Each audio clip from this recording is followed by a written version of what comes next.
Also ich bin Anke Schulz, bin seit Februar bzw. seit Mai Rentnerin. Vorher war ich Personalratsvorsitzende in der Marineschule Mürwik.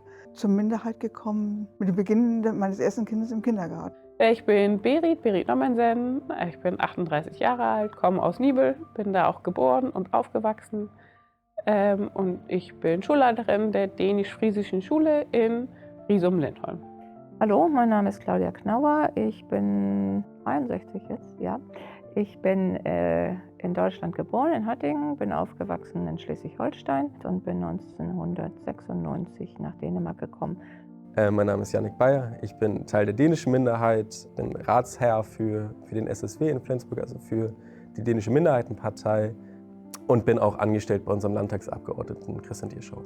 Ich bin Karin, ich bin Frasch. Hallo, ich heiße Karin, ich bin Friesin, ich bin 60 Jahre alt, wohne in Flensburg, bin freie Journalistin, arbeite zurzeit als Projektkoordinatorin bei Fries for Ening. Also mein Name ist Lucia Weiß, ich komme aus Kiel, bin 32 Jahre alt und arbeite als Bildungsberaterin an einer Grundschule in Kielgarten. Mein Name ist Matthäus Weiß und ich führe den Landesverband Deutsche Sinti und Roma hier in Schleswig-Holstein. Mein Name ist Rebecca Schlüter-Knauer, in der deutschen Minderheit geboren und aufgewachsen, in den deutschen Institutionen, von der deutschen Schule bis zum deutschen Gymnasium, wo ich sowohl das dänische Abitur als auch das deutsche Abitur und dann nach Aarhus gegangen bin für meinen Bachelor für Politikwissenschaft und danach nach Kopenhagen für meinen Master. Und nebenbei arbeite ich zurzeit im Bildungs- und Forschungsministerium. Man lernt die Sprache, dann fing sich immer mehr zu engagieren auch. Ja, und dass letztendlich irgendwie der Freundeskreis sich dann immer mehr verdänischt hat auch. Das war dann schon mal für andere dann wie du bist Deutsch, aber du studierst in Dänemark oder bist auf einer dänischen Schule und dann, ja, aber eigentlich bin ich Friesin. Es darf von staatlicher Seite oder kommunaler Seite nicht gefragt werden, ob man Mitglied der Minderheit ist. Du bist es, weil du es sein willst. Das gilt genauso für die dänische Minderheit auf der anderen Seite. Dann hinterfragen wir uns natürlich immer öfter mal. Ich bin auch schon im dänischen Kindergarten gewesen und dänische Pfadfindergruppe und all sowas. Also schon von, ich sag mal, ab 3 Jahren war ich da alles, was irgendwie dänisch sein konnte. Ich habe auch im dänischen Verein Handball gespielt. Ja, ich habe einen Friesen kennengelernt und das bleibt nicht ohne Konsequenzen. Sinti und Roma ist einfach eine riesengroße Familie, die ihre eigene Sprache hat, ihre eigene Tradition, Sitten und Gebräuche. Ich bin da stolz, einfach eine Zinditzer zu sein. Es gibt nichts Schöneres als eine große Familie, wo jeder für jeden da ist. Mein Vater, meine Mutter, Oma, Opa, die ich nie gekannt habe, von beiden Seiten. Da sind mehr wie 100 Personen in den Konzentrationslager geblieben. Ich glaube, das hat man oft, wenn man sich als Minderheit fühlt. Das klingt jetzt doof, aber wenn ich jetzt zum Beispiel eher in einem Kreis bin, wo es sehr, sehr dänisch ist, dass ich dann auch meine deutsche Identität stärker ein bisschen hervorhole und andersrum. Und jeder kann Minderheit sein.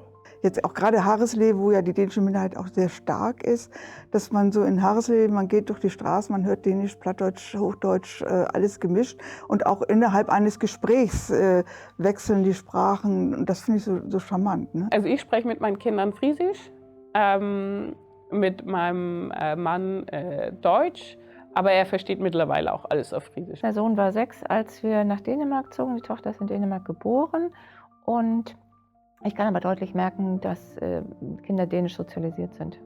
Und kann, wenn es gut läuft, alles auf Friesisch machen, von morgens bis abends. Unser Grundsatz ist, durch den Konzentrationslager, was die Eltern, Großeltern und die alle mitgemacht haben, dass die Sprache tatsächlich nur mündlich tradiert wird. Also wir haben tatsächlich eine Tischflagge, die, wenn wir dann dran denken, auch zum Geburtstag hingestellt wird. Ja, bei den Friesen ist natürlich das Biegebrennen super wichtig. Am 21. Februar, wo ein großes Feuer gemacht wird. Das heißt also, sie bekommen das Studenterhue, wir nennen das Studentermütze, das würde man hier von den Vereinen, wie heißen die, Verbindungen kennen. Und dann wird ohne Ende gefeiert. Wir haben einmal im Jahr das Årsmøde. Das ist unser Jahresfest, wo die Minderheit sich so ein bisschen selber feiert. Für mich war ja alles total niegelnagelneu und da habe ich von Anfang an bemerkt, wie groß der Unterschied ist bei den Friesinnen und Friesen. Einige feiern Weihnachten noch ganz traditionell mit so einem kleinen Kinkenboom. Das heißt also so einem Holzgestell, wo Salzteigfiguren drin sind. Was wichtig ist, ist auch dieser Respekt und Anstand vor älteren Menschen. Fast meine ganzen Cousins spielen irgendein Instrument. Also was ich gerne, das ist natürlich das ganz klassische, wenn man Tradition redet, redet man über Weihnachten. Ich bin ein großer Fan vom Adventskalender. Die gibt es in Dänemark nicht, da gibt es Adventsgeschenke. Für mich ist so wichtig, dass die Menschen als Menschen gesehen werden und auch gleich behandelt werden. Also das enttäuscht mich, dass in den Schulen Nordfrieslands kein verpflichtendes Friesischangebot ist. Man muss sich ganz einfach trauen. Wir achten immer darauf, dass jeder mit Respekt behandelt wird und auch angesehen wird. Mehr wünschen wir uns auch nicht. Und wer Fragen hat über uns, kann gerne zu uns kommen, mit uns reden.